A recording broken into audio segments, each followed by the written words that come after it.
Quando a sua máquina começa na centrifugação a fazer aquele barulho horrível, parecendo um avião, olha só qual que é o procedimento que tem que ser feito para que seja resolvido.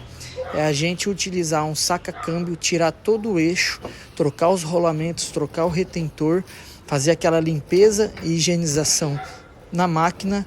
Pronto, é onde a mágica acontece, né? Então, se a sua máquina estiver fazendo barulho quando centrifuga ou com vazamento de água embaixo e essa água seja uma água escura, preste atenção nisso.